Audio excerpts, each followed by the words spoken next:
E aí galera, tudo bem com vocês? Aqui quem vos fala é o professor Stoessa do canal Inacreditável História. Exatamente! E hoje a gente vai dar início à nossa segunda videoaula. Na nossa segunda videoaula a gente vai estar falando de vários assuntos importantes na política brasileira e um deles é Vargas. Exatamente, era Vargas. Tá galera? Então é o seguinte, fiquem comigo aí, não demora, rapidinho eu tô de volta, tá? Com essa história maravilhosa que a gente vai estar abordando hoje.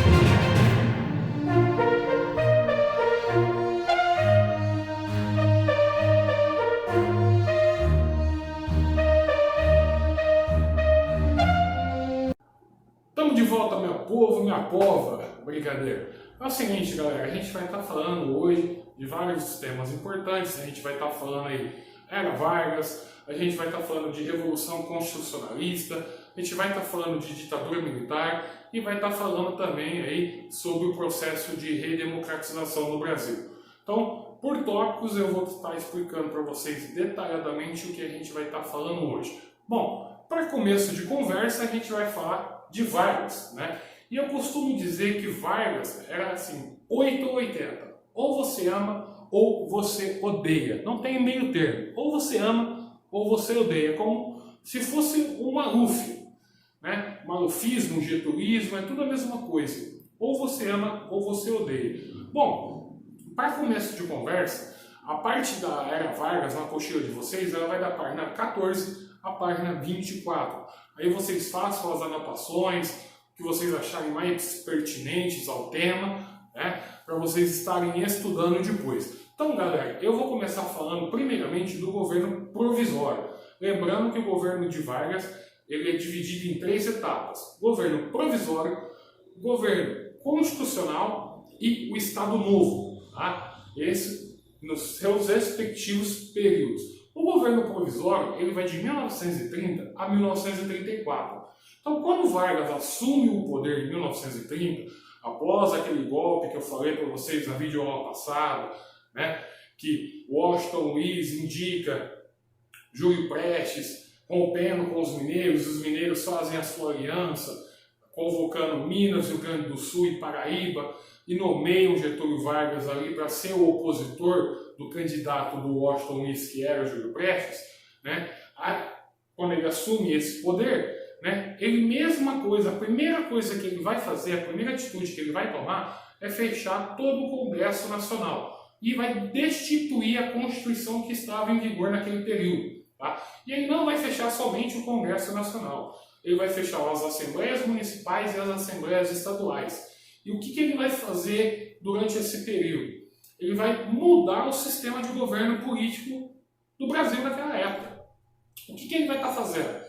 Ele vai pegar, primeira coisa, ele vai colocar pessoas de confiança, né, que estavam ali ao seu redor, né, para governar os estados. E uma coisa muito importante para vocês saberem, a nomenclatura, que muita gente fala, a gente estuda aí e tal, a nomenclatura vai ser mudada. Porque antigamente, na história, os governadores não tinham essa nomenclatura.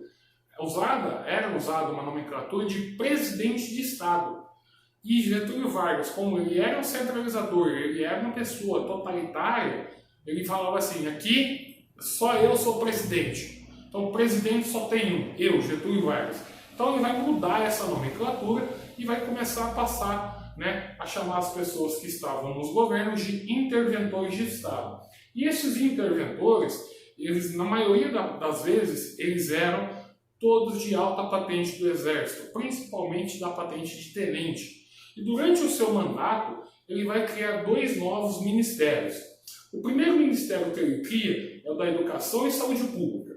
O segundo ministério que ele vai criar é do Trabalho, Indústria e Comércio, onde ele vai desenvolver uma política econômica, principalmente nesse Ministério de Trabalho, Indústria e Comércio, voltada para a agricultura, principalmente por causa do café. Lembra que eu falei para vocês na aula passada sobre a crise de 1929, que abalou todo o território brasileiro, uma crise que houve, uma crise mundial, e abalou todo o mercado brasileiro, principalmente porque o Brasil é o maior exportador de café naquela época. Então, qual a política que Vargas ele vai adotar nesse momento? Ele vai adotar uma política que ele vai comprar todo o excedente de café. O que vai acontecer com a economia do Brasil? Vai fazer com que o café não perca o seu valor de mercado. Com o valor de mercado do café estável, né, é uma forma de você controlar a economia, ou seja, uma alternativa aí de você controlar a oferta e o preço do produto no mercado internacional, até porque que esse produto não perca o seu valor, entendeu, pessoal? Então é uma coisa bem simples de se fazer. Outra coisa também que marca o governo provisório de Getúlio Vargas é a Revolução Constitucionalista de 1932. Vocês devem saber, né, que no dia 9 de julho, aqui no estado de São Paulo, é um feriado estadual, que é uma forma aí de homenagear, né, todos aqueles que se manifestaram nessa Revolução Constitucionalista de 32. Só que para a gente entender essa situação dessa Revolução Constitucionalista de 32, né, primeira coisa, foi uma revolta, né, das grandes massas populares contra o governo de Getúlio Vargas. Ou seja, o estado de São Paulo em si contra o governo de Vargas. Por que o estado de São Paulo em si? Porque teve o golpe, né, de estado, a Revolução de 1930, que Vargas assume o poder, né, e o vencedor da eleição tinha sido Júlio Prestes, então não aceita, então o estado ele vai se voltar aí contra o governo Getúlio Vargas. E as elites paulistas, elas buscavam, em 1932, recuperar o seu poder, o seu prestígio político que ela tinha naquela época, né? E aí ela pedia uma convocação de novas eleições, porque ela achava que o governo de Vargas ele era inconstitucional. Só que, no entanto, o nome Revolução é considerado errado, tá? Por quê? Foi impulsionado por setores mais conservadores que pretendiam, neste caso, restituir o poder. Dessa maneira, né, a forma correta da gente dizer aí seria um movimento constitucionalista de 1932. E essa revolta ficou conhecida como um dos maiores movimentos armados do Brasil. Exatamente. E é por isso que a gente comemora no dia 9 de julho, comemora entre aspas, né, é decretado feriado no estado de São Paulo. Só que o contexto político da Revolução de 32 ele é bastante complexo, então eu vou dar uma sintetizada aqui para vocês entenderem como que funcionou, né, esse movimento constitucional de 1932. Bom, durante a Primeira República, lembrando de 1889 a 1930, teve alianças entre os estados, São Paulo e Minas, que ficou conhecida como a política do café com leite, né? Aí teve todo aquele processo que eu já falei para vocês, né, que Washington Luiz rompe com os mineiros, apoia o candidato paulista Júlio Prestes, que vence as eleições, né, e deu no que deu. Contudo, os mineiros que não aceitavam esse poder, né, se formaram uma aliança com o Rio Grande do Sul e com a Paraíba.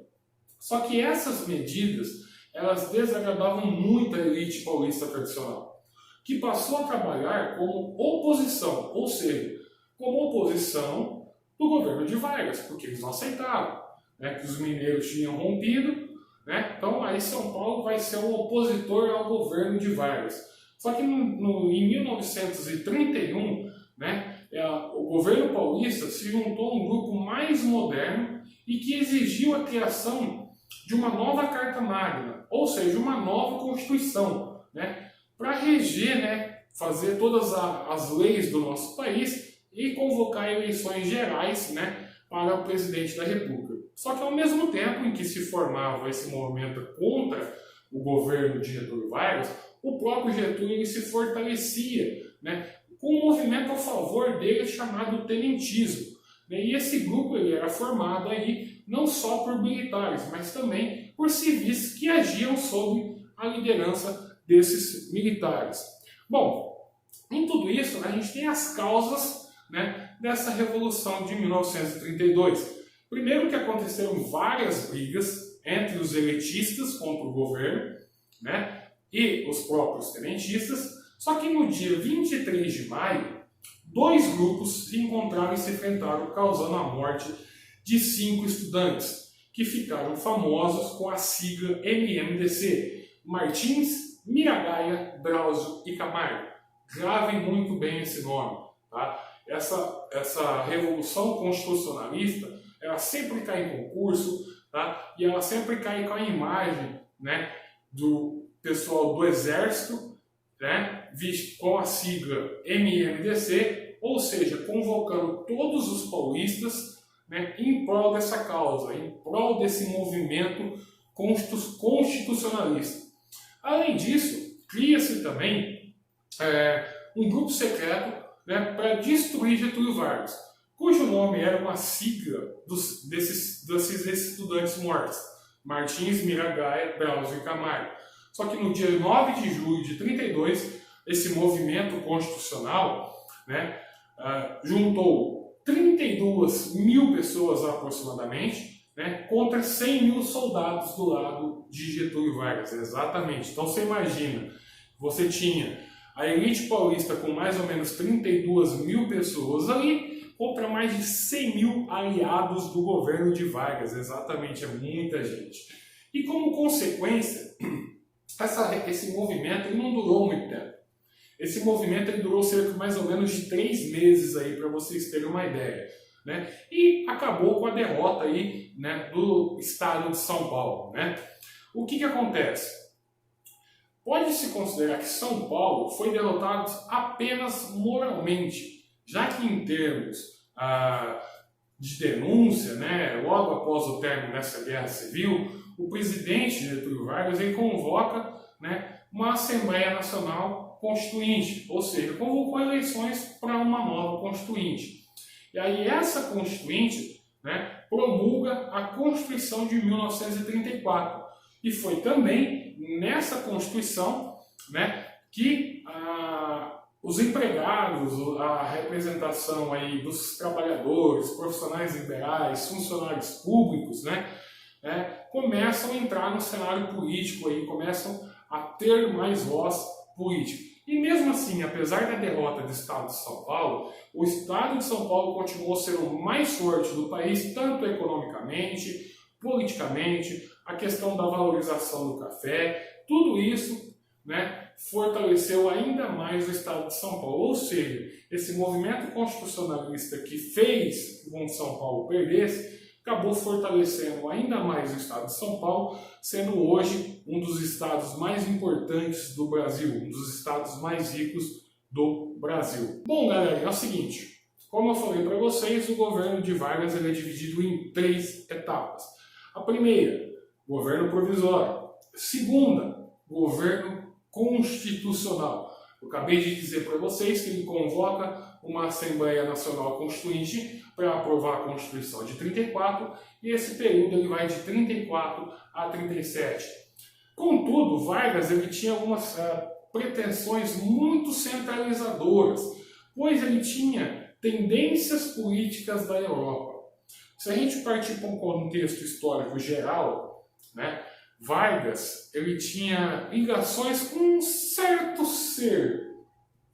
Esse cara aqui, ó. Esse carinha aqui, vou até pegar o livro para vocês darem uma olhada. Aqui, ó. Vargas ele tinha muita, como eu falo assim, simpatia pela forma de governo desse cara que está aqui. Que eu até deixei aqui para vocês darem uma olhada, caso vocês queiram aí conhecer um pouquinho mais, né, quem era aquele carinha, aquele ser ali. Bom, então, como ele tinha essa política voltada ao totalitarismo, ele tinha ligações com o nazifascismo, né, tanto na Alemanha com Hitler e em Mussolini na Itália. Então ele tinha essa tendência aí. Só que ao mesmo tempo, né, houve aí nessa inspiração fascista, digamos assim, ou nazi-fascista, né, uma ação integralista brasileira. Né? E essa ação integralista brasileira ela era formada por grandes proprietários, empresários, elementos da alta classe social, né? Sem contar os oficiais das Forças Armadas, entendeu, galera? E aí eles defendiam e pregavam o Brasil como um Estado integral, né? Isto é, uma ditadura nacionalista. Ah, professor, mas Vargas não era ditador, ele era populista. Assim, Vargas, ele era os dois. Tá? Muitos historiadores aí, tem uns que amam, tem outros que odeiam, mas Vargas ele tinha essa política ditatorial nacionalista, ou seja, ele tinha a questão da ditadura imposta nele, só que ele também se preocupava muito com as causas sociais, né? Então, ele tinha basicamente como lema, né, Deus, Pátria e Família. E esse lema foi criado por um dos seus líderes, um dos seus apoiadores, chamado Plínio Salgado, né? E defendia a propriedade privada, né, pregando aí a luta contra o avanço comunista que estava no auge naquela época, galera. Nesse mesmo período da história desse governo constitucional, surge aí então um grupo opositor à ação integralista nacional. É um grupo de esquerda chamado Aliança Nacional Libertadora, conhecida como ANL, liderada pelo Partido Comunista Brasileiro, o PCB. Além dos próprios comunistas da ANL, agregava também socialistas, liberais-democratas, em geral os trabalhadores, os operários, aquele chão de fábrica literalmente, né? E também alguns elementos das Forças Armadas ali que eram contra, né, o governo de Getúlio Vargas. E a principal medida dessa Aliança Nacional Libertadora era fazer uma reforma agrária e estabeleceu no Brasil o Estado Democrático de Direito, né? Sem contar também a nacionalização de empresas estrangeiras e o cancelamento da dívida externa, que no Brasil, já naquela época já estava gigantesco. Se naquela época estava gigantesco, você imagina agora.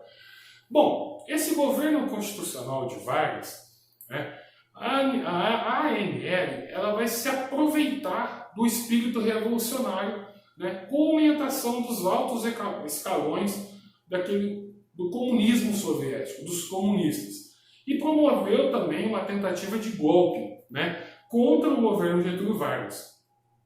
No ano de 1935, né, alguns comunistas brasileiros iniciaram ali algumas revoltas dentro de algumas instituições militares, na cidade de Natal, no Rio Grande do Norte, Rio de Janeiro, Recife, Pernambuco. Só que devido a uma falta de comunicação e articulação, até porque naquela época a gente não tinha WhatsApp, Facebook, a gente não tinha nada, né? A adesão dos outros estados, né, ficou meio falha. E essa tentativa aí dessa articulação ficou chamada como intentona comunista, né? E ela foi facilmente ali controlada pelo governo de Vargas. Tal.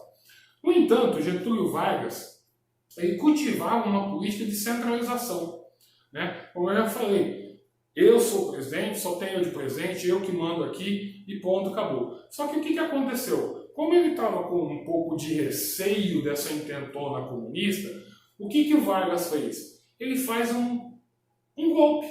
Ele costura um golpe dentro de um golpe. E ele declara estado de sítio, ou seja, estado de perigo, como se fosse um estado de calamidade pública, com medo dos comunistas tomarem o poder. Então o que acontece? Ele vai cancelar, né? Ele vai extinguir a Constituição que ele mesmo tinha criado em 1934. Ou seja, eu vou agora governar por medidas provisórias. Né? Eu vou governar a mando de decretos. Então, mediante essa ameaça comunista, né, Getúlio Vargas anuncia aí por meio da imprensa um negócio chamado Plano Cohen, né, onde ele anula a Constituição, dissolve todo o poder legislativo e a partir daquele ano ele começa a governar com amplos poderes políticos. E aí ele vai inaugurar a terceira fase do seu governo, chamado de Estado Novo. E esse Estado Novo, galera, ele vai de 37 a 1945. Em 10 de novembro de 37, era anunciado na cadeia de rádio nacional, né, que tinha início então o período de ditadura na história do Brasil. Com o pretexto da existência de um plano comunista de tomar o poder, plano Cohen, fachada, tá? Vargas fecha o Congresso Nacional e impôs ao país uma nova Constituição, que ficaria conhecida depois como Polaca, por ter sido, né, inspirada na Constituição da Polônia, também com tendências fascistas. E esse golpe de Getúlio Vargas ele foi organizado junto aos militares que teve o apoio de uma parte da sociedade, grande parte da sociedade, digamos assim. Uma vez que no final de 1935, o governo ele reforçava-se numa propaganda anticomunista, né, alarmando a classe média, na verdade, preparando, né, a classe média aí para a centralização do poder político que iria vir desde então, que ia se desencadear a partir de então. Então, a partir de novembro de 37, o Vargas ele impõe a censura aos meios de comunicação, ele reprime a atividade política, perseguiu, prendeu seus inimigos políticos, adotou medidas econômicas nacionalizantes, né, e deu continuidade à sua política trabalhista. Lembra? Vargas ele era ditador, só que ele tinha tendências populistas, ele se preocupava, digamos assim, com o trabalhador, com o lado pessoal, né? Então ele cria ali, né, na sua política trabalhista a CLT, que é a consolidação das leis do trabalho, certo? Aí, além de ele criar a CLT, que ele vai dar privilégios aos trabalhadores, ele vai instituir também o Código Penal e o Código de Processo Penal, todos esses que estão em vigor atualmente, até hoje. Então, só para vocês terem uma ideia aí, Código Penal e Código Processual Penal é bem antigo, é da época da ditadura de Vargas, né? E com isso, né, Vargas, né, vai conseguir aí aprovar bastante coisa voltada para a classe trabalhadora, que era uma forma de garantir um apoio, né? Carteira de trabalho, justiça do trabalho, salário mínimo, jornada, descanso semanal, férias remuneradas, tudo isso ele fez, logicamente, pensando no povo, mas numa forma de você se manter ali, de você se perpetuar no poder. Bom, galera, agora na segunda parte da nossa videoaula, a gente vai estar falando aí da República Populista. Ou seja, chegava ao fim o governo da Era Vargas. Mas como que vai chegar ao fim o governo Vargas? Foi principalmente por causa do contexto mundial que a gente vivia naquela época, né? Que era a questão da Segunda Guerra Mundial, né? Então, com isso, com tudo isso, né, Vargas ele acaba perdendo ali o apoio que ele tinha no governo, né? E aí fez com que fosse criado, né, uma Constituição onde se convocariam eleições diretas, né, para presidente do Brasil. Aí chegava, enfim, então, a Era Vargas. Mas, vale ressaltar, Era Vargas no período de 30 a 45, mas não Vargas como presidente do Brasil, porque Vargas vai voltar novamente em 1951, desta vez com o voto popular, onde todos os eleitores pediam a sua volta ao poder, né? Mas a República Populista, que ela vai de 1946 até 1951, esse primeiro período da República Populista, ela é comandada pelo presidente, então presidente que ganha as eleições, Eurico Gaspar Dutra. E ele foi eleito por uma chapa que era entre os partidos PSD e PTB, derrotando o deputado, né, Eduardo Gomes, que era da UDN, União Democrática Nacional, né? Dutra se elege, né, escorando no apoio tímido que lhe foi dado por Getúlio Vargas, e também em virtude de deslizes ali cometidos pelo seu principal adversário, o Eduardo Gomes, né? Dutra assumiu a presidência em 31 de janeiro de 46, anunciando que seria o presidente de todos os brasileiros. Nas questões econômicas, né, destaca-se o governo ali de Dutra dois momentos distintos. Primeiro foi aplicada uma política econômica liberal, que depois de queimar as reservas cambiais no país, ela foi substituída ali por uma política intervencionista. Ou seja, a gente tem dois momentos distintos da história. O liberalismo, onde você libera geral, só que quando você vê que o fracasso começa a sumir, você vem com o governo e intervém. Então você faz uma política intervencionista, né? E essa política intervencionista ela resultou aí num crescimento econômico, num grande crescimento econômico, né? Principalmente ligado às questões de economia externa, né? O país ali vai buscar alianças, principalmente com quem saiu mais fortalecido da Segunda Guerra Mundial. Quem? Exatamente os Estados Unidos da América.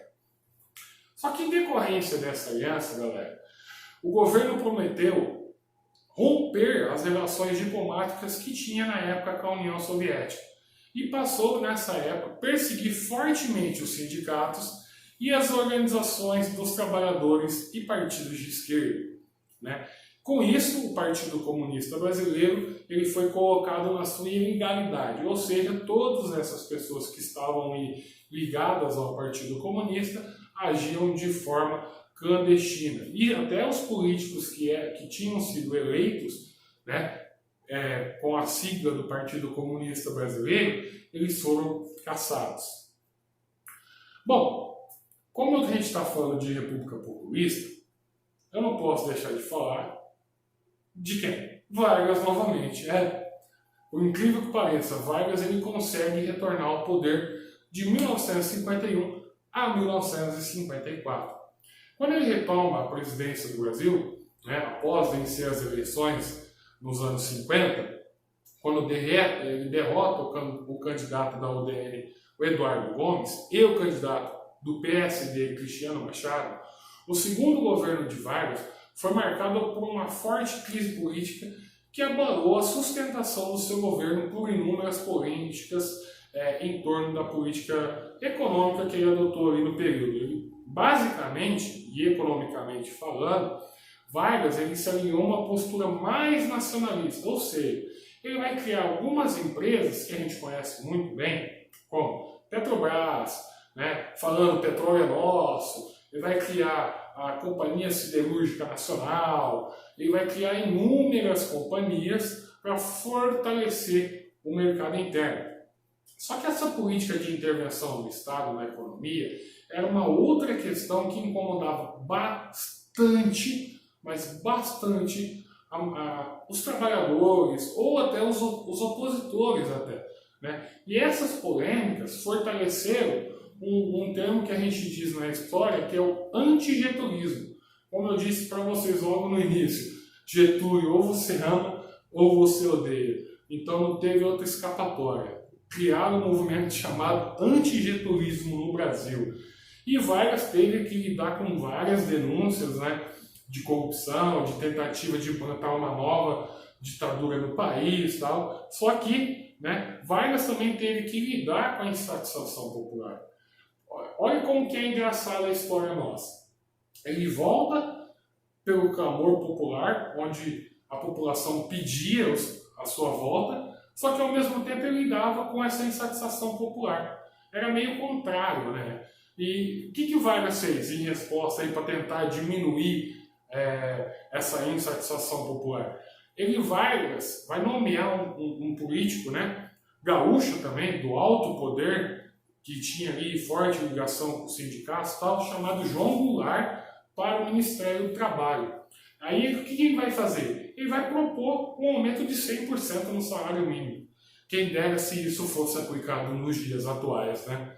Já pensou? Bom, eu particularmente ganhar R$ 1.045 com o salário mínimo, desculpa, gente, é dose, mas fazer o quê? Bom, só que isso, né, gerou uma insatisfação muito grande nos militares, que criticavam muito incisivamente, né, o governo Vargas e os partidos que estavam ali com eles. E um dos maiores opositores de Vargas era um jornalista antigetulista mesmo, digamos assim, fanático, chamado Carlos Lacerda.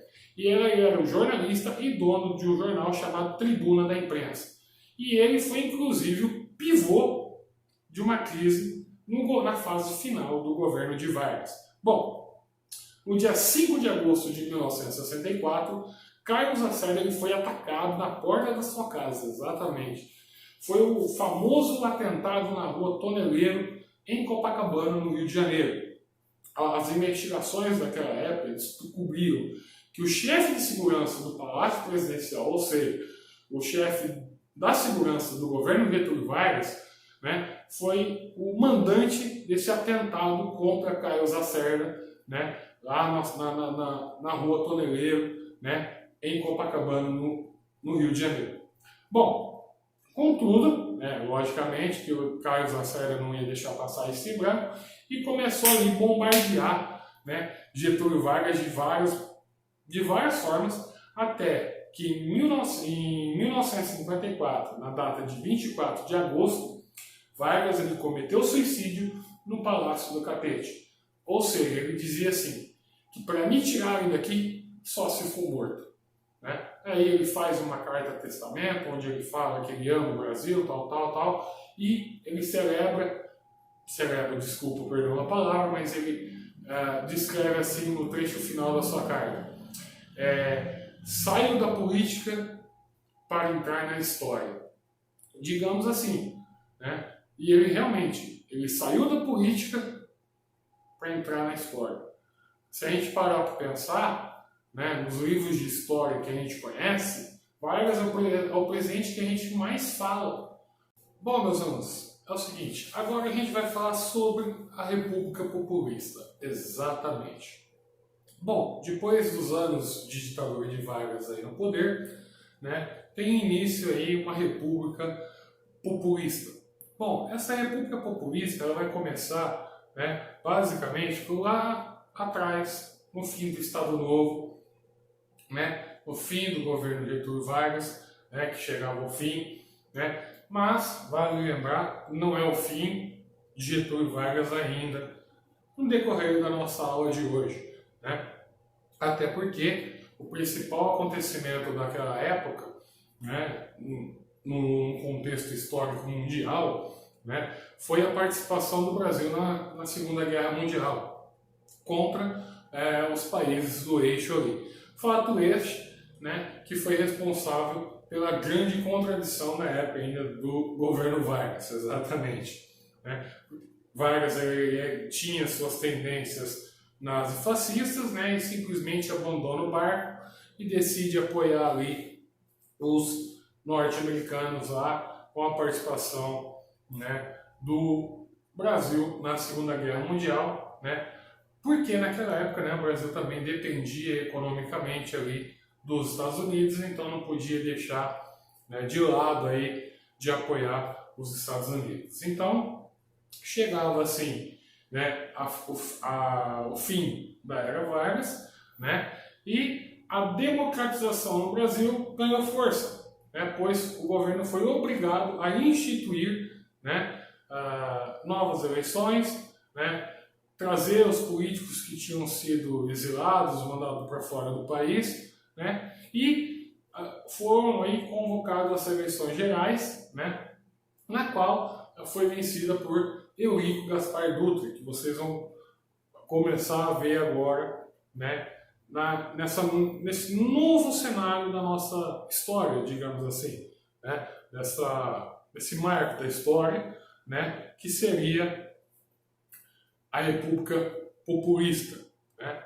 Bom, contudo, a República Populista ela dá início em 1946, quando Eurico Gaspar Dutra vence as eleições diretas. Né?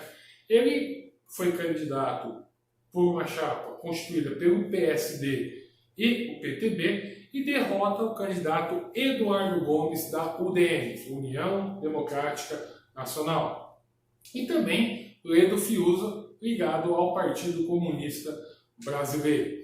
Bom, Dutra ele se elege, né, e ele foi meio que apoiado, digamos assim, né, um apoio tímido, digamos assim, pelo próprio Getúlio Vargas.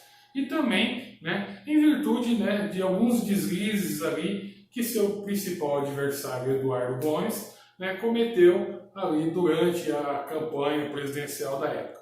Bom, Gaspar Dutra ele assume o Brasil em 31 de janeiro de 1946 e ele anuncia que ele seria o presidente de todos os brasileiros. Exatamente.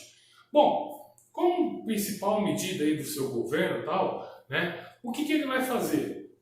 Ele vai adotar aí, nas questões econômicas, em primeiro momento, uma política mais liberal. Ou seja, né, como que eu posso explicar para vocês? Ou seja, sem intervenção do governo. As empresas agindo por autonomia, né? Ou seja, vai praticar uma política bem mais liberal. Só que, depois de ele queimar toda a reserva que o Brasil tinha financeiramente, digamos assim, money is time, ou seja, tempo é dinheiro, né? Essa política que ele tinha instaurado no começo, né? Essa política mais liberal, ela vai dar, né, uma mudança de patamar. Ela vai mudar para uma política mais intervencionista, ou seja, o governo ele vai passar a intervir mais na economia do Brasil, né? Só que essa política intervencionista ela vai dar certo em determinado momento, porque o crescimento econômico do Brasil vai subir gradativamente, vai ser, né, um grande salto aí no crescimento econômico, até porque o Brasil ele vai se alinhar na política externa, né, vamos dizer assim, ao país mais rico do mundo, fortalecido após uma grande guerra, a Segunda Guerra Mundial, que é nada mais nada menos do que os Estados Unidos. Só que em decorrência dessa aliança aí, né, entre Brasil e Estados Unidos, o governo ele rompeu relações diplomáticas que ele tinha na época a União Soviética e passou, né, no governo do Dutra, a perseguir fortemente sindicatos, organizações de trabalhadores, partidos de esquerda, né? Então todos que eram ligados ao Partido Comunista passam a ser perseguidos, né, nesse período da nossa história. Até com isso, o Partido Comunista Brasileiro ele foi até colocado na ilegalidade ali, né? E até os seus políticos eles foram caçados, para vocês terem uma ideia como que esse alinhamento entre Brasil e Estados Unidos fez com que caçasse todos os direitos políticos dos partidos, do Partido Comunista. Bom, dentro da República Populista, né, meus alunos, eu não posso deixar de falar novamente dele, exatamente. Getúlio Vargas ele volta ao poder, né? De 1951 a 1954, por um clamor até popular, Getúlio Vargas volta ao poder após realmente vencer as eleições em 1950, quando ele derrota o candidato da UDN, também o Eduardo Gomes, e o candidato do PSD, Cristiano Machado. Só que o segundo governo de Vargas ele ficou marcado por uma forte crise política que abalou ali um pouco as estruturas do seu governo em torno da sua política econômica adotada. Ou seja, ele volta mais nacionalista nesse período. Durante o período em que ele instaura a ditadura militar, ele já era um pouquinho nacionalista. Quando ele volta agora pelo clamor popular, ele vai adotar uma política muito mais nacionalista, né? Principalmente no ramo da economia. Por quê? Getúlio Vargas ele alinhava ali uma postura, sobretudo, na questão dos recursos naturais que o Brasil tinha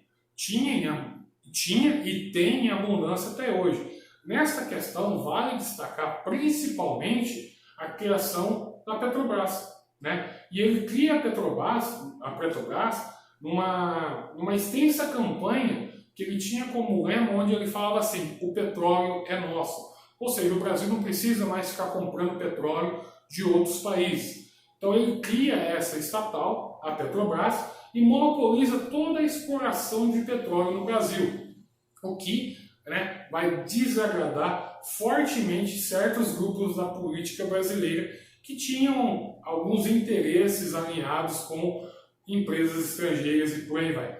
Só que essa postura de intervenção do Estado na economia é uma outra questão que incomodava bastante, pois essas polêmicas fortaleceram como que eu posso dizer para vocês, um lema, o antigetulismo. Ou seja, como eu disse logo no início, Getúlio ou você ama ou você odeia. Então esse antigetulismo no Brasil fez com que Vargas tivesse que lidar com inúmeras, mas inúmeras mesmo, denúncias em questões de corrupção, tentativas de implantar uma nova ditadura no país. Então ficou a cargo disso. Só que Vargas também teve que lidar com a insatisfação popular por conta da inflação que estava no país naquela época. E que também destruía o poder de compra do trabalhador. Então o que Vargas ele vai fazer? Para tentar dar uma resposta, para tentar agradar o trabalhador brasileiro, ele vai nomear como ministro do Trabalho um político gaúcho chamado João Goulart. Com alto poder, e que João Goulart tinha um bom poder de negociação com os sindicatos, então o que ele vai fazer? Ele tem a proposta de aumentar o salário mínimo em 100%. Bom, se fosse nos dias de hoje, daria até um bom dinheiro, mas se parar para pensar que até R$ 1.045 é um dinheiro aí que para uma família não dá, se aumentasse 100% do salário seria uma boa, Só que mesmo assim, mesmo aí colocando o João Goulart no Ministério do Trabalho, aumentando o salário mínimo, Vargas ele tinha uma pessoa que ele era um ferrenho opositor, era um cara que ficava batendo incessivamente em Getúlio Vargas. E essa pessoa, ela era jornalista, tinha um jornal, era dono do Tribuna da Imprensa, e era um dos maiores nomes aí do antigetulismo. Era o Carlos Lacerda, era o principal opositor de Getúlio Vargas, que inclusive foi, como que eu posso dizer assim para vocês, o estopim ou o pivô da crise final do governo Vargas, esse governo que tinha elegido ele por meio do voto popular. Bom, o que acontece? Como esse opositor, Carlos Lacerda, ele ficava batendo incessivamente em Vargas, o que Vargas vai fazer? Ele meio que secretamente ele vai ordenar um ataque contra o próprio Carlos Lacerda na rua Toneleiro, em Copacabana, no Rio de Janeiro. Só que algumas investigações na época descobriram que o chefe da segurança particular dele, a segurança presidencial, Gregório Fortunato, foi o responsável por esse ataque. E Vargas passou a ser bombardeado cada vez mais por esse ataque, ou seja, Carlos Lacerda começou a bater de tudo que é lado em cima de Vargas e, infelizmente, Vargas ele comete suicídio em 24 de agosto de 1954 e ele dizia na sua carta-testamento o seguinte, que ele faz uma carta-testamento onde ele fala: eu deixo a política brasileira para entrar para a história. E ele realmente entrou para a história, sendo como um dos principais políticos brasileiros, e a gente comenta aí dele em vários livros de história, fala-se muito aí de Getúlio Vargas, até porque, Getúlio Vargas criou bastante coisa, leis trabalhistas, jornada de trabalho, descanso semanal, então nesse quesito aí ele é realmente amado e respeitado por muita gente. Bom, na sequência da nossa República Populista, a gente vai ter Juscelino Kubitschek, Juscelino Kubitschek, ele vence com o apoio da chapa PSD-PTB. E ele foi eleito presidente após derrotar seus adversários, Varei Távora, da UDN, e Adhemar de Barros, do PSP. E o seu governo ele ficou marcado pelo desenvolvimento, exatamente, galera. Ou seja, algumas posturas econômicas adotadas no país buscavam um crescimento alto da economia e da própria indústria no Brasil. Ou seja, para alcançar esse desenvolvimento, foi criado um plano de metas, certo? Um plano de metas que estipulava aí investimento em áreas cruciais do país, principalmente nas áreas de energia e de transporte. Só para vocês terem uma ideia, o resultado dos 5 anos de governo de JK na economia foi um crescimento em média anual de 7% do PIB, ou seja, 7% do produto interno bruto. E só na indústria, para vocês terem uma ideia, um crescimento de 80%. Tá? Outro destaque também do governo, né, do Juscelino Kubitschek, foi a criação aí da nova capital, Brasília, né, uma obra que aconteceu em tempo recorde, né, e envolveu aí um grande dinheiro, né, um montante gigantesco de dinheiro. Como eu disse agora há pouco, time is money, ou seja, tempo é dinheiro. Só que mesmo assim, meus alunos, apesar desses resultados positivos, o governo ele também ficou marcado pelo crescimento da desigualdade social, problemas graves na questão de saúde, baixo investimento em educação, nas questões da alimentação e, né, infelizmente, esses resultados negativos aí causados pelo governo JK permanecem até hoje na nossa sociedade. A gente costuma ver muito aí a desigualdade social no país e por aí vai, né? Então, a gente dá, por fim, né, a República Populista no Brasil. Gaspar Dutra, Getúlio Vargas e Juscelino Kubitschek. Foram esses 3 presidentes que governaram o país nessa República Populista. Fala, galera, e aí? Ó, agora a gente vai falar de um outro período da história. Aqui, ó. Ditadura e democracia no Brasil. Exatamente. Outro livro que eu coloquei para vocês aqui na minha estantezinha bonitinha, improvisadinha aqui. Ditadura e democracia no Brasil. Bom, ditadura militar. Cara, é complicado falar desse assunto, né? Bom, a ditadura militar, ela é um regime político no qual as forças armadas, né, centralizam a política de um país, tanto na questão administrativa, né, o poder do Estado em suas mãos, ou seja, negando, né, a população a maior parte dos direitos e participação nas decisões, né, do Brasil, né?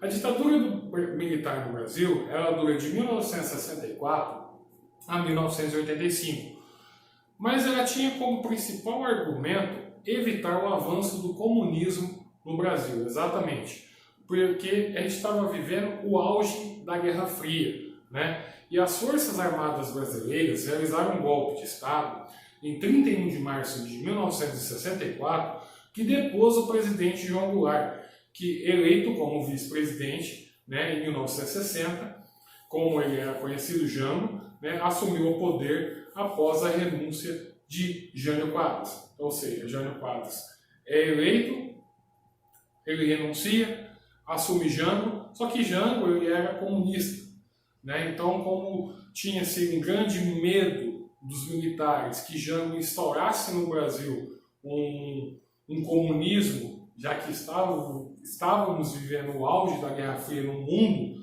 né? O mundo estava dividido em 2, né? Isso eu vou abordar com vocês mais para frente na disciplina de Geografia, mas só para dar uma pincelada para vocês aqui na história, né? O mundo estava dividido em 2, capitalismo e socialismo. Capitalismo pelos americanos, pelos Estados Unidos. Comunismo pelos soviéticos. Então tinha essa bipolaridade, tinha esse quesito Guerra Fria, né? Que era uma guerra sem armamento, né? Então tinha esse medo pelos militares que houvesse no Brasil, né, um avanço do comunismo.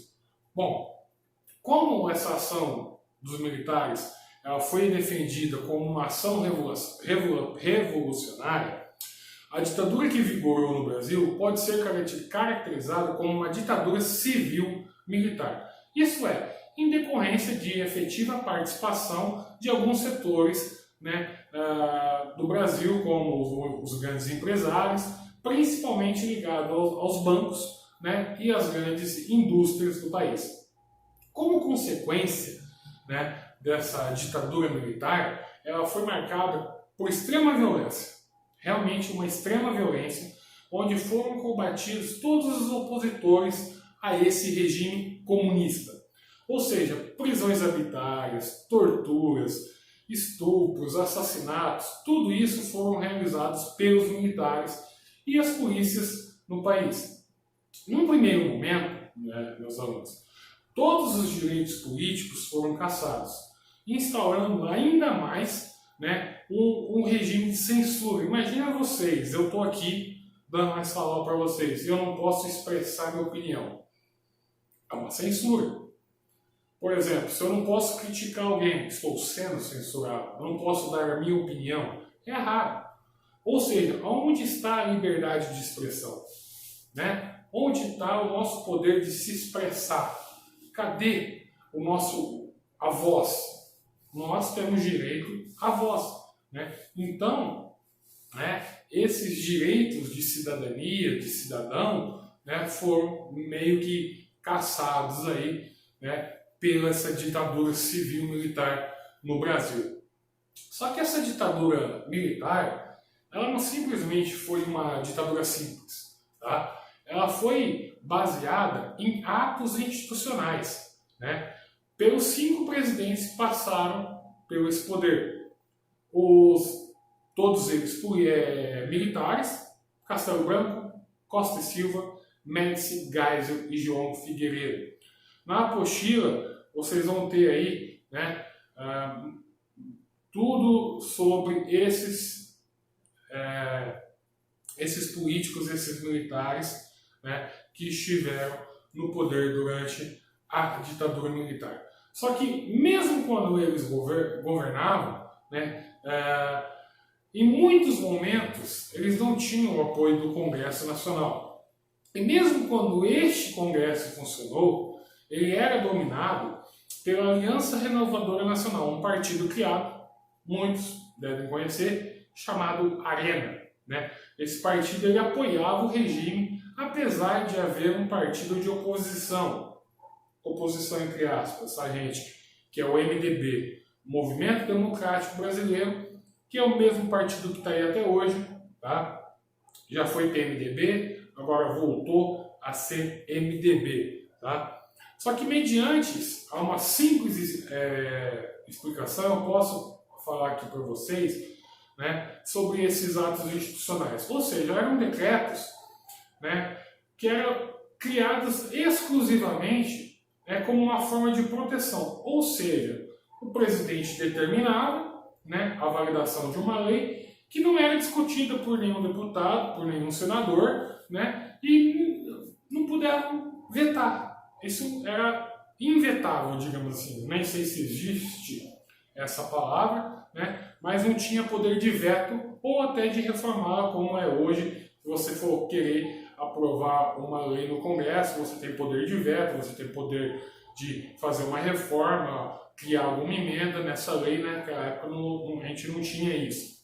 Simplesmente porque esses atos institucionais eles eram soberanos. Ou seja, concentrava o poder central no militarismo, nos militares. Só que, por outro lado, podemos ver que o regime militar ele, tomou feições ditatoriais ao desrespeitar os princípios da Constituição, até na Constituição de 43. Já lá no governo João Goulart, observamos que os militares eles conseguiram denegrir o valor jurídico da Carta Magna, ou seja, da Constituição, né? E impor aí, né, a instalação de um parlamentarismo, que 3 anos mais tarde caiu por golpe, ou seja, novas ações, né, que progressivamente, né, foi validando a questão da democracia, né? E esse regime determinou aí uma imposição de, ao todo, 17 atos institucionais. Só que assim, entre outras ações importantes, né, esses atos institucionais colocaram todos os partidos políticos do país na ilegalidade, deixando apenas 2. O Arena, que era o partido dos militares, e o MDB ali, que fazia uma oposição meio que vista grossa. Né? E essa ditadura no país, né, ela foi afetada principalmente por um ato institucional específico, né, o famoso AI-5. Esse AI-5 ele determinava a questão da censura. É isso que eu acabei de falar para vocês. Eu não posso expressar a minha opinião. Mas não só eu, tá? Naquela época, os movimentos artísticos, músicos, eles não podiam expressar de forma alguma a sua insatisfação com o regime que se tornara, né, soberano no país naquela época. Então eles não podiam expressar. Cantores como Geraldo Vandré, Caetano Veloso, Gilberto Gil, vários desses membros aí, né, vamos falar assim, da música popular brasileira, né, não podiam expressar o seu descontentamento com o regime militar. Um outro fator importante também para a gente falar sobre ditadura militar para os alunos, assim, tinham muitos festivais de música naquela época. Festivais de músicas que eram realizados de uma forma de entreter a população geral. Tá? Então, só para vocês terem uma ideia, sempre ali, né, nesses festivais de música, tinham pessoas infiltradas do governo militar, né, que se fosse falado alguma coisa que desrespeitasse esse governo militar, essa pessoa seria presa, torturada e sabe Deus, né, o que aconteceria com essas pessoas. Só para vocês terem ideia também, até as escolas, né, sofreram com as questões da ditadura militar. Só para vocês terem um exemplo bem claro, se eu estou aqui hoje dando aula para vocês e começo a meter o pau, falando que a ditadura militar é uma porcaria, tal, naquela época era muito comum em salas de aula você ter escuta, microfone, até pessoas infiltradas, tanto nas faculdades como nas escolas públicas, filhos de militares que iam exclusivamente ali, né, para fiscalizar se o professor falava bem ou não do governo militar. Tanto é que naquela época não tinha disciplina de história. A disciplina chamava Educação Moral e Cívica.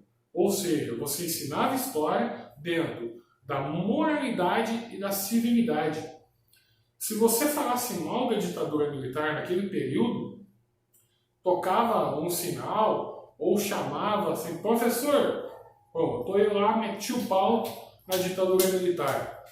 Professor Stoessel, por favor, compareça à sala da direção imediatamente. Ali com certeza ia ter vários generais do exército já para pegar minha cabeça e arrancar fora. Só que por outro lado, se eu falasse bem do regime militar, né, tinha uma caixinha de alto-falante dentro da sala de aula, né, que ao final falava assim, professor Stoessel, sua aula hoje está de parabéns. Ou seja, se eu não falasse mal do governo militar, joinha, beleza. Se eu falasse mal, tortura, tudo. Era ferrenho mesmo a ditadura militar no Brasil. Né? E aí, após a ditadura militar, a gente vai ter um processo de redemocratização. Vou até pegar o livro de novo aqui, ó. Ditadura e Democracia no Brasil. Esse livro foi escrito por Daniel Arão Reis. Tá? O que mudou no Brasil depois da ditadura militar? Galera, é o seguinte. Beleza, passou os anos de ditadura, né?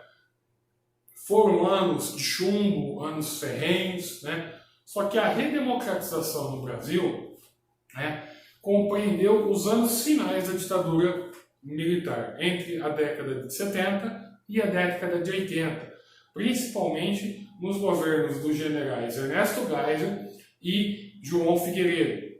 Ou seja, tinha um clamor até para que tivesse eleições indiretas, ou seja, uma forma de você devolver o poder nas mãos de um presidente civil. Só que essa abertura política, né, proposta por Geisel e Figueiredo, ela foi lenta e gradual. Não foi de um estalar de dedos, não. Ela foi lenta e gradual. né? Esse processo, ele foi retomando aos poucos, né? Essa democratização ela foi lenta, foi gradual, né? Primeiro, tem a baixa dos atos institucionais, né? A volta dos partidos políticos, né? E esse processo ele foi composto por vários momentos. Primeiro, o recuo dos militares. Uma vez, já que eles desejavam garantir uma transição controlada, por isso que foi uma redemocratização gradual e lenta, por isso medidas foram tomadas. A lei de anistia, todos aqueles políticos, personagens que foram anistiados, ou seja, fugiram do país, né, tiveram essa lei de anistia como forma de voltar ao Brasil sem que nenhuma penalidade lhe fosse causada.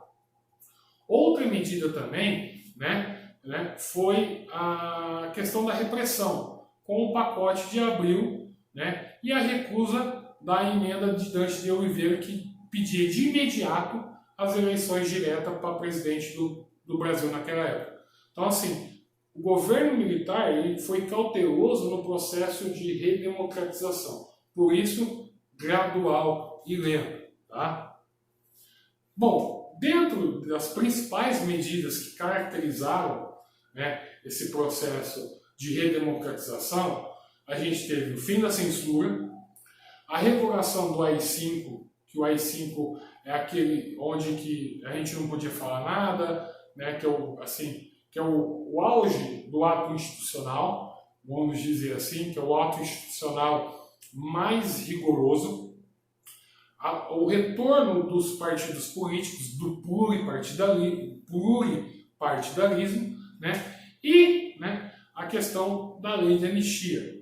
Uma vez, né, que todos os partidos meio que foi promovida aí como que eu posso dizer assim, um perdão pelos militares por tudo que lhe foi causado durante o período da ditadura militar no Brasil.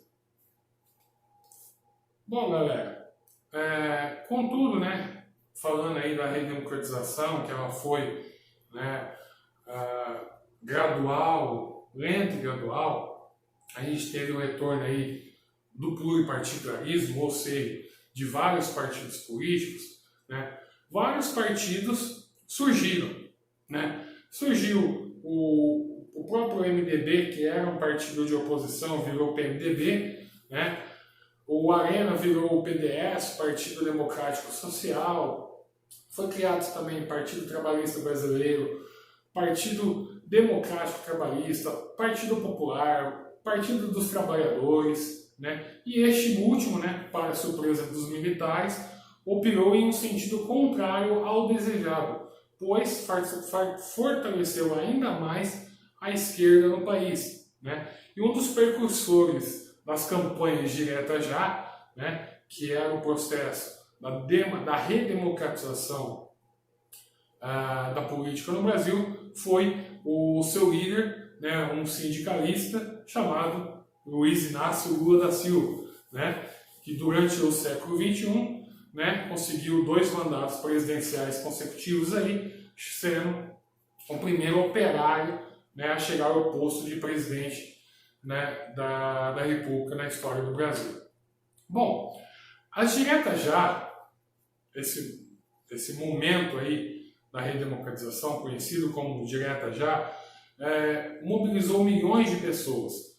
Já que a emenda Dante de Oliveira foi derrotada no Congresso Nacional, né, a primeira eleição ela teve que ser de forma indireta, ou seja, sem o voto popular. Então ali, né, quem que ia votar? Simplesmente os políticos da época, os deputados e senadores. E a gente tinha ali 2 candidatos. Né? A gente tinha Tancredo Neves, que era um nome forte pela redemocratização do país, ligado ao PMDB, né? E o seu adversário, Paulo Maluf, ligado ainda ao Partido Arena, né? Ainda com os resquícios ali da ditadura militar, eram os 2 candidatos à presidência da República e Paulo Maluf saiu derrotado e Tancredo Neves assume o poder. Só que, devido a alguns problemas de saúde, Tancredo Neves não conseguiu assumir seu mandato. Porém, é o seguinte, o que acontece? O que deveria ser feito? Deveria se convocar novas eleições no país. Só que o que acontece nesse período da história? Dá-se um jeito. O famoso jeitinho brasileiro. Ou seja, fizeram uma manobra política para que então o seu vice, o candidato a vice, junto com o Tancredo Neves, assumisse o poder. Esse candidato a vice era nada mais nada menos que José Sarney, da Frente Liberal. Então ele assume o poder aí como sendo o primeiro presidente civil nesse novo momento da história política no Brasil. Como eu vou explicar para vocês agora? Teve esse golpe dentro de um golpe, para não ter novas eleições, com medo, de não voltar à democracia no Brasil. Então, o vice do Tancredo Neves assume o poder, então aí a gente tem a era do governo Sarney.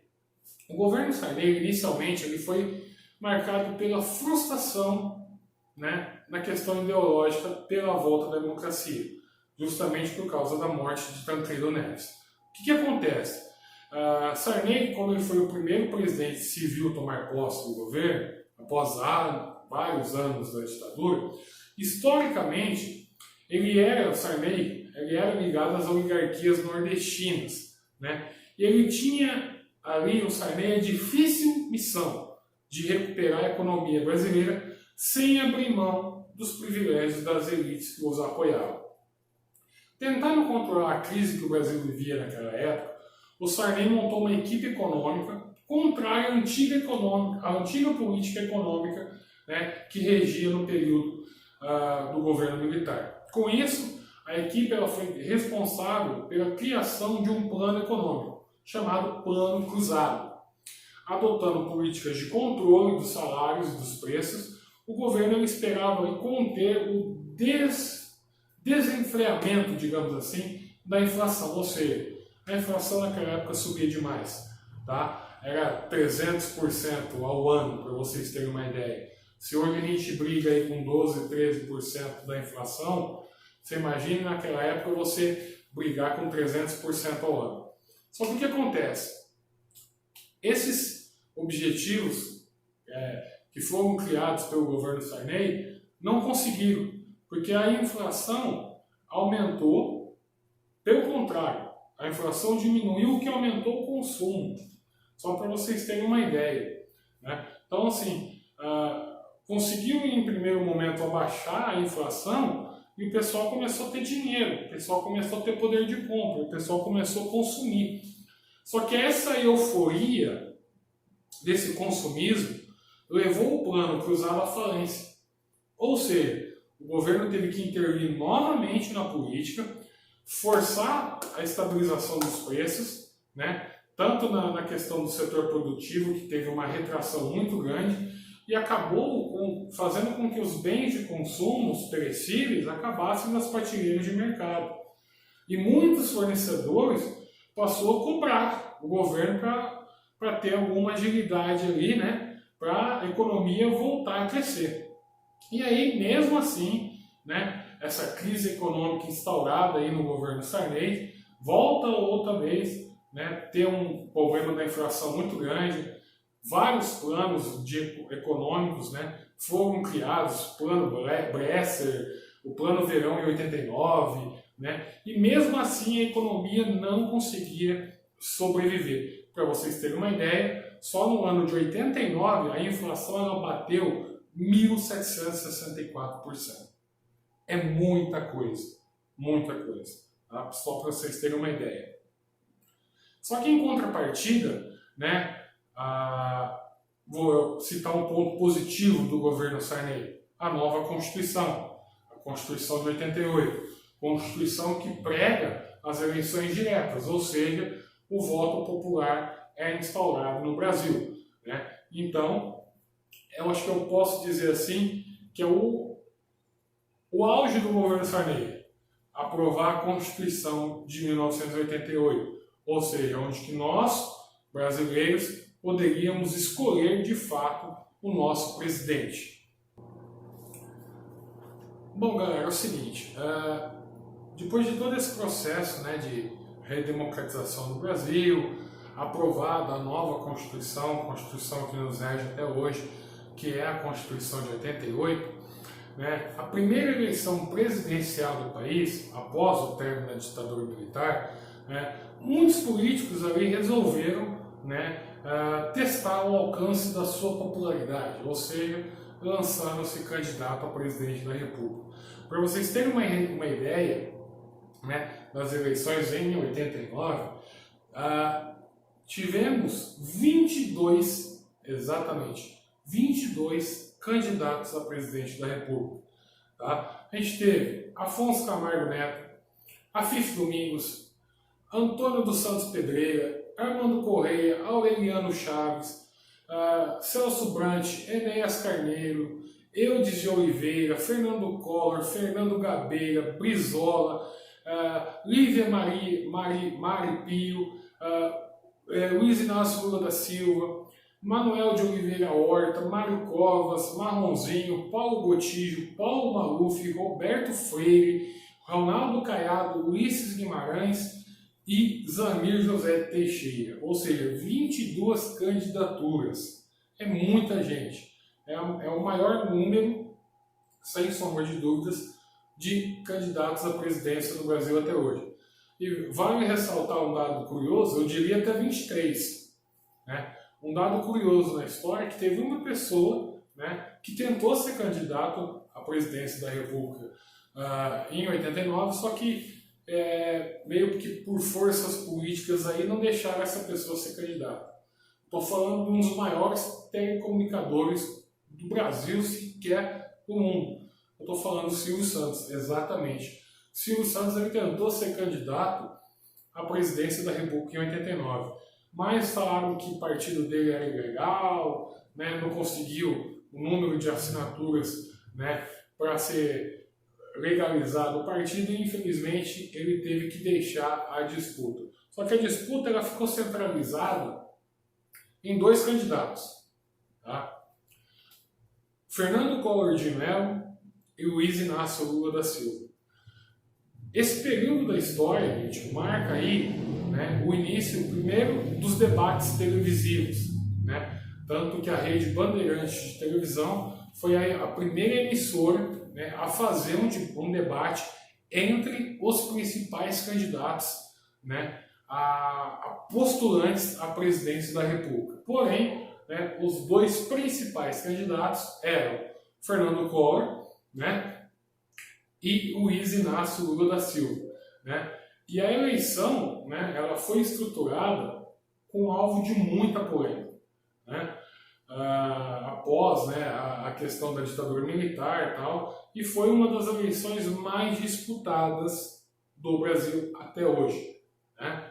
Tanto é que tem muitas pessoas que falam que o Fernando Collor foi favorecido, né? Que não vou falar, mas né, falo que uma certa emissora de televisão favoreceu, tal. Bom, isso aí é um papo para uma outra videoaula ou um outro comentário que eu posso vir a fazer para vocês. O que eu posso dizer é que a eleição de 89, né, ela ficou marcada entre esses dois candidatos, Collor e Lula, né? E aí, né, o governo Collor, ou Fernando Collor de Mello, né, ele derrota o Lula em segundo turno, né, considerado aí um sucesso de marketing político, até porque Collor, né, ele era ali um político novo, um político em ascensão, estava chegando no poder nesse momento, né. Bom, como o Fernando Collor assume a presidência do Brasil, tal, né, ele vence, assume em 15 de março de 1990, o Brasil ele vivia ali, como que eu posso dizer assim, uma forte crise econômica, sofria com a inflação herdada pelo governo Sarney, né? E segundo um historiador brasileiro chamado Brasílio Salum Júnior, afirmou que a expectativa em torno do governo do Collor, era que 71% da população brasileira estava otimista ali com o governo, até porque o Collor era conhecido, né, como o caçador de marajás, era um cara que combatia a corrupção, né? Então aí tinha muita gente ali que tinha um otimismo em relação ao seu governo.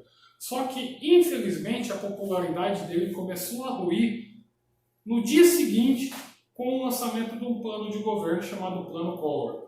E esse Plano Collor buscava simplesmente resolver o problema da inflação no Brasil, como se fosse fácil. O que ele fez? Ele foi incisivo, ele apresentou medidas de choque. Uma dessas medidas era bastante conhecida da população na época, que era o congelamento dos preços, né? Ou seja, congelar os preços em tudo, ou seja, não ter inflação zero, né? E outra das suas medidas foram os confiscos da poupança. Ele simplesmente pegou todo mundo que tinha dinheiro naquela época aplicado em poupança e confiscou, né?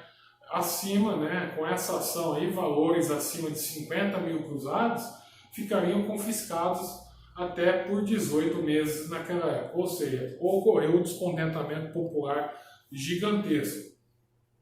E Collor, mesmo contudo, sendo conhecido por, né, ser caçador de marajás, combater a corrupção, infelizmente, né, teve denúncia de corrupção no governo Collor, né? Boatos naquela época começaram a aparecer na mídia já em 1990. Só que em maio de 1992 a bomba estourou, né, quando o próprio irmão do presidente Fernando Collor de Mello denunciou ele de uma forma que assim acabou com o otimismo de toda a população brasileira, né? E o presidente ele foi acusado, para vocês terem uma ideia, de estar envolvido diretamente em esquemas de corrupção, né, com o seu tesoureiro da campanha, chamado PC Farias. Nesse esquema, o Collor teria se beneficiado, né, por volta de 60 milhões de dólares na época, né, e aí foi instaurado, né, uma comissão parlamentar de inquérito, uma CPI, né, para instaurar aí o processo de impeachment do Collor, né. Então, o Collor durou apenas 2 anos no poder, né. Infelizmente, para a nossa democracia, de fato, isso é uma mancha na história da política brasileira, porque você sai de um processo de ditadura militar, né, onde você vai lá, tem a oportunidade de eleger um cara confiando, dando confiabilidade, que ele ia ser honesto, que ele vai trabalhar, e infelizmente, pimba, a gente tem escândalo de corrupção. Então, Fernando Collor é cassado, né? 1/3 do Congresso apoia o impeachment dele e sucessivamente assume, né, Itamar Franco, seu vice, né? Então, e tem um clamor popular também, né? Durante o período de impeachment, aí, onde que o Collor se afasta até ser desligado completamente, né? Porque ele foi afastado, só que depois aí que o impeachment mesmo foi consolidado em dezembro de 92, teve um movimento chamado Movimento dos Caras Pintados. Ou seja, milhares de pessoas foram às ruas, né, protestar contra o Fernando Collor de Mello, pintando o seu rosto de verde e amarelo, vestindo camisa verde e amarela, vestindo a camisa do Brasil, né? E alguns até preferiam vestir preto, né, como uma forma de protestar, de luto, assim, digamos, né, contra o governo do Collor. Então, o vice-presidente Itamar Franco, ele se resguarda, né, se desfiliando do partido do presidente e tal, né, mas em 29 de dezembro ele foi oficialmente efetivado, né, como presidente do Brasil. E aí, né, o governo de Itamar Franco é a mesma história. tentando estabilizar a economia, né, tentando reerguer, né, a economia no Brasil, tentar ali diminuir as taxas de inflação e tal. Aí surge, né, com uma tentativa, com o objetivo de sanar todo o caos instaurado no Brasil nessa época, né, o Plano Real, né, que foi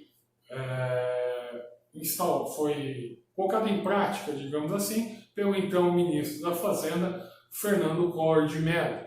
Perdão, Fernando Henrique Cardoso. Eu cheguei até a confundir o nome aqui, perdão, gente. Fernando Henrique Cardoso, que elaborou o Plano Real. E esse plano, né, ele fazia valorizar a moeda real brasileira. Tanto é que a gente teve um processo de transição, saindo do plano cruzeiro para o plano real. A gente teve a URN, né?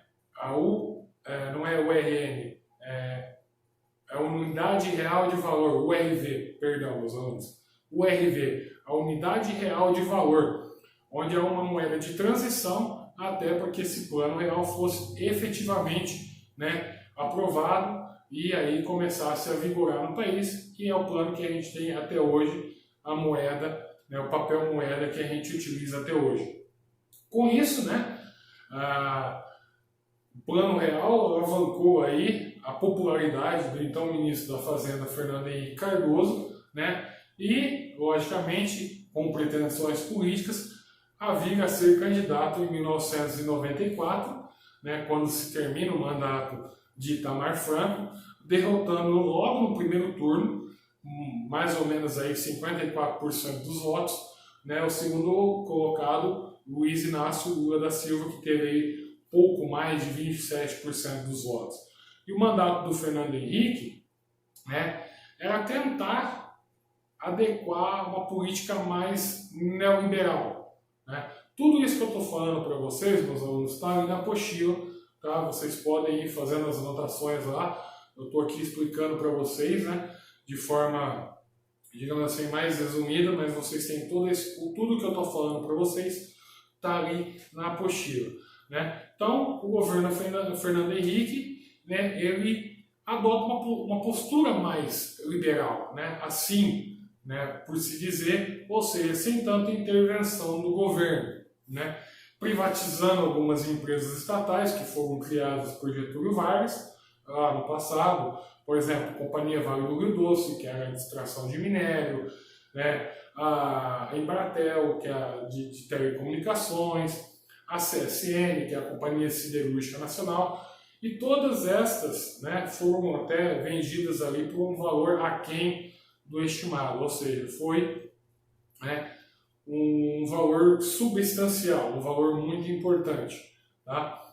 Uma coisa que eu falo para vocês, meus alunos, até para não deixar o vídeo muito longo, tudo que eu estou falando para vocês está ali na apostila e vocês têm mais detalhados. Você tem ali desde o período da Era Vargas, da Revolução de 30 até os dias atuais, todas as constituições, tá? De 30 até 88. Você tem todos esses planos governamentais que foram citados aí durante o vídeo.